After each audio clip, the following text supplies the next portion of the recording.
Good morning, guys. Welcome to Mug Briefing. Goldman Sachs just sent a quiet warning through global markets. The bank's CEO, David Solomon, said investors may need a couple of weeks to fully digest the economic impact of the conflict involving Iran and the wider region. At almost the same time, Goldman's research team raised its short-term oil forecast, lifting its expected price for Brent crude in the second quarter to about $76 per barrel, roughly $10 higher than its previous estimate, with WTI around $71. Those numbers matter because oil is one of the fastest ways geopolitics turns into money. Here's what actually changed. Goldman did not change any earnings guidance. The bank didn't say its profits will rise or fall. What it released was a commodity forecast, essentially a research view on where oil prices might go based on current risks. The trigger is the Strait of Hormuz, the narrow waterway between Iran and Oman, where roughly a fifth of the world's oil supply moves through ships. Recent military tensions in the region have made traders nervous about what might happen if shipping slows or stops, so Goldman built a scenario. If oil flows through the strait stay disrupted for 5 additional weeks, the bank says Brent could reach $100 per barrel. But notice the wording. That's not a prediction, it's a risk scenario, meaning it depends on something that hasn't actually happened yet. And that distinction matters. As of the reporting window in early March 2026, there's no confirmed collapse in oil shipments through Hormuz. Tankers are still moving, markets are simply adding a risk premium, which is the extra price traders pay because something might go wrong.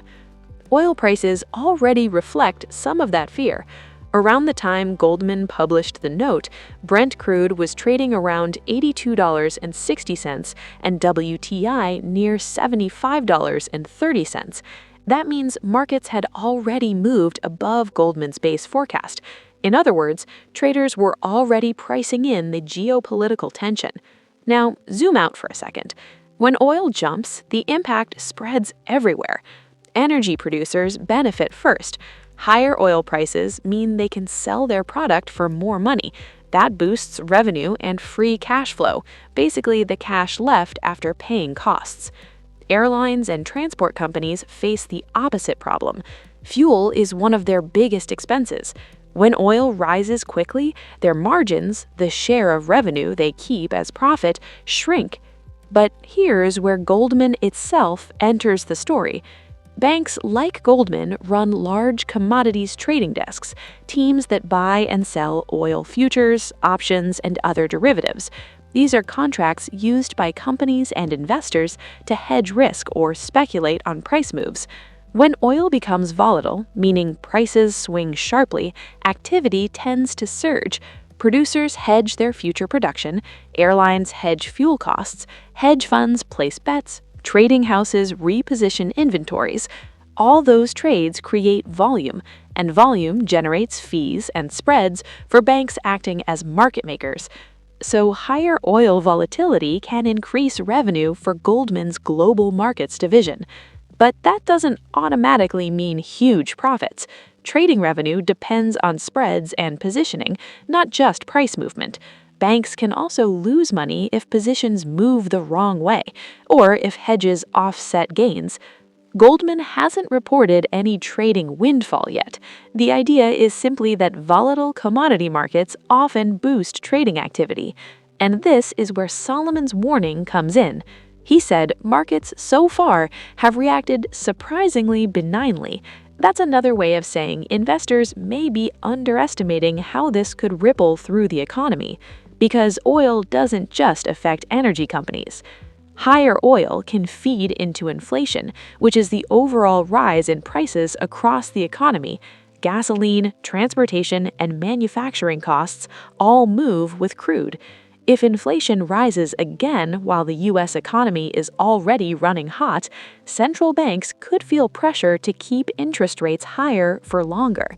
And higher rates can slow corporate deal-making, mergers, acquisitions, and IPOs, the businesses that generate huge advisory fees for banks like Goldman. So the same event that boosts trading revenue could quietly hurt another part of the bank's business. Here's where it gets interesting. Other banks are starting to see the same thing. UBS also raised its oil outlook in the same window, signaling that analysts across Wall Street are adjusting their expectations upward. But most of these forecasts hinge on the same uncertainty: what actually happens in the Strait of Hormuz. If tanker traffic continues normally, the risk premium in oil prices could fade quickly, prices might fall back, and the surge in hedging activity would slow. If disruptions appear, fewer ships, delayed cargoes, falling inventories, then the higher price scenarios become more realistic, and that's when the ripple effects become larger. Energy producers would likely see stronger earnings, airlines could face profit pressure, inflation expectations in bond markets could start rising. For investors, the immediate impact is volatility. Oil markets have already moved sharply in recent sessions, with Brent climbing above $80 and global equities slipping slightly as traders reassessed risk. The S&P 500, according to Reuters coverage, was down less than 1% during the week cited, while volatility increased.